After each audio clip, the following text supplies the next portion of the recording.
नमस्कार दोस्तों, कैसे हैं आप लोग। मुझे उम्मीद है कि आप लोग बढ़िया ही होंगे। आज फिर एक नई कहानी लेकर आए हैं। आज एक ऐसी कहानी जिसे आप सुनकर सच में बेचैन हो जाएंगे। एक ऐसी कहानी जिसमें आप लोग सुनकर पति और पत्नी के रिश्तों पर शक करने लगेंगे।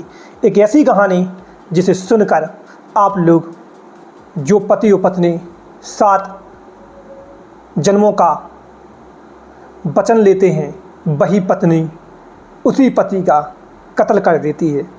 आइए चलते हैं आज की कहानी की ओर। एक पत्नी अपने ही पति की पहले तो करंट लगाती है, फिर जहर पिलाती है और अपनी प्रेमी के साथ हत्या कर देती है। जी हाँ, उत्तर प्रदेश के मुरादाबाद से ऐसी ही घटना सामने आई है।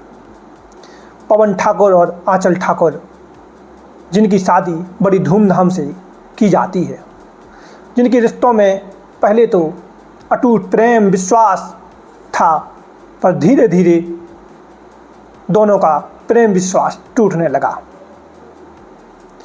क्योंकि इसका कारण था पवन ठाकुर का भतीजा अंकित।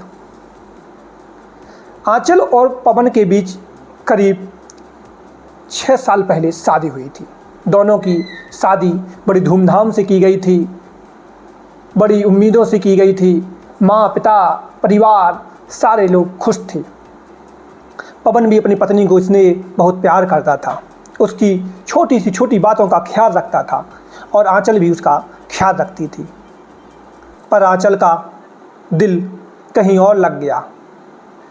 जब पवन जॉब पर निकल जाता था तो उसका दिल अपने भतीजे पर आ गया, क्योंकि भतीजा पास में ही रहता था जिसका नाम अंकित था। अंकित जब पवन जॉब पर जाता था तो भाभी के पास आ जाता था, छोटे छोटे काम कर देता था। भाभी इससे खुश हो जाती थी। इन सब बातों से भाभी का स्नेह पवन की ओर अंकित की ओर बढ़ने लगा। अंकित और आंचल दोनों घंटों बात किया करते थे। बात करते करते कब दोनों में प्यार हो गया पता ही नहीं चला। प्यार इतना बढ़ गया कि दोनों अब साथ रहना चाहते थे, पर इन दोनों के बीच एक शख्स जो आड़े आता था, वह था उसका पति पवन। अब इन दोनों को यह लगने लगा था कि पवन को इस रास्ते से कैसे हटाएं। धीरे धीरे पवन को इस बात का पता चला। पवन ने अपनी पत्नी आंचल को बहुत समझाया, लड़ाई झगड़े परिवार वालों को बताया, पर आंचल इन सब में नहीं आने वाली। ना तो अंकित समझने वाला था, ना आंचल।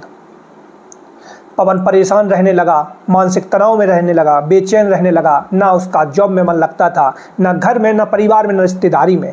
अब उसको यह समझ में नहीं आ रहा था कि आखिर क्या किया जाए। जिस पत्नी को लेकर आए थे खुशियों के साथ, अब वही पत्नी अब मेरे साथ रहना नहीं चाहती है और मुझे धमकी देती है। वह अपनी बहनों को कई घंटों फ़ोन पर बताता था कि मेरी हत्या की जाएगी। यदि मेरी हत्या होती है तो ये मत समझ लेना कि मैंने आत्महत्या की। अब बहन भी क्या करती, बहन भी समझा के कि भैया सब कुछ अच्छा होगा, पर कुछ अच्छा नहीं दिखाई दे रहा था। धीरे धीरे चलता रहा। एक दिन आंचल अपने मायके चली जाती है। करीब 15 दिन मायके रहने के बाद ससुराल आती है, पर इन 15 दिनों में उसने पवन को मारने की पूरी तैयारी कर ली थी और उसका साथ दिया उसके प्रेमी अंकित ने, उसकी बहन शिखा और उसके भी प्रेमी दिवाकर ने। इन 4 लोगों ने अपने पवन को मारने की योजना बना ली थी, क्योंकि शिखा का जीजा तो वहीं आंचल का पवन। इन 4 लोगों ने अपने पवन को पूरी योजना बना ली थी, क्योंकि ये लोग पवन को अपने रास्ते से हटाना चाह रहे थे। जैसे ही आंचल ससुराल आई और पवन उसके बाद जॉब पर जाता है। आंचल ने चारों लोगों को कॉल किया, चारों लोग घर पर उपस्थित होते हैं, योजना बनाते हैं और पवन को आंचल कॉल करती है कि आप कहाँ हैं। जैसे ही वो कहता है कि अभी जॉब पर है, बोलती है आप तुरंत घर पर आइए, मुझे अर्जेंट काम है। पवन भागता हुआ आता है, पर उसको नहीं पता था कि मेरी मौत मेरा इंतज़ार कर रही है। जैसे ही पवन घर के दहलीज पर कदम रखता है, चारों लोग उसको पकड़कर बांध देते हैं। करीब 9 बार उसको करंट लगाया जाता है। उसके बाद करंट से मृत्यु न होने के कारण उसको जहर पिलाया जाता है। फिर आंचल इतनी बेहरमी से, या यूँ कहें इतनी बदतमीजी के साथ पेश आती है और उससे कहती है कि देख पवन, तेरे ही सामने मैं अपने प्रेमी के साथ संबंध बना रही हूँ। दोनों संबंध बनाते हैं। संबंध बनाने तक उसकी मृत्यु हो चुकी होती है। अब इन लोगों को बॉडी को ठिकाने लगाना था। तीनों लोग भाग जाते हैं। आंचल अपनी नंद को फ़ोन करती है और कहती है कि दीदी, पवन की तबीयत ठीक नहीं है, हॉस्पिटल ले जा रहे हैं। पर उसने ये नहीं बताया था कि पवन की मृत्यु हो चुकी है। जैसे ही हॉस्पिटल पहुंचते हैं, बॉडी वहां जाती है और वहां खड़े हुए पुलिसकर्मी उस बॉडी को देखकर शक करते हैं और उसका पोस्टमार्टम करवाते हैं। तो उसमें करीब 9 चोटों के निशान थे। 9 चोटों के निशान होने के कारण वह लोग समझ जाते हैं कि यह आत्महत्या नहीं, हत्या है। वह पुलिसकर्मी वहाँ पूछते हैं कि यह बॉडी कौन लाया। आंचल बोलती है मैं लाई हूँ। कौन हूँ? उसने कहा मैं इसकी पत्नी हूँ। पुलिस ने तत्काल इसकी जांच प्रारंभ कर दी।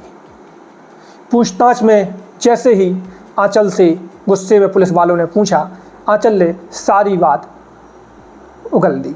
उसने बताया कि मैंने इसकी हत्या प्रेमी और अपनी बहन शिखा और उसके प्रेमी दिवाकर के साथ की है और मैं इसके साथ नहीं रहना चाहती थी, पर ये मुझे बहुत परेशान करता था और यह मेरा पति है। पुलिस भी सन्न रह जाती है और उसके प्रेमी और बहन को और उसके भी प्रेमी को पुलिस अरेस्ट कर लेती है। फिलहाल यह जांच का विषय है और पुलिस ने चारों को न्यायालय में पेश कर जेल भेज दिया है। पर आप लोग ही बताइए कि क्या आंचल को इस समाज में रहने का अधिकार है या नहीं? क्या एक पत्नी अपने पति के साथ इतना घिनौना कार्य कर सकती है? क्या एक पत्नी जो अपने पति से 7 जन्म तक जीने का वचन लेती है, वही पत्नी एक दिन अपने पति को मार देती है? कहानी में बस इतना ही। यदि आप लोगों को हमारे द्वारा बताई गई कहानी अच्छी लगती हो तो लाइक, कमेंट, सब्सक्राइब ज़रूर कीजिए। बहुत बहुत धन्यवाद।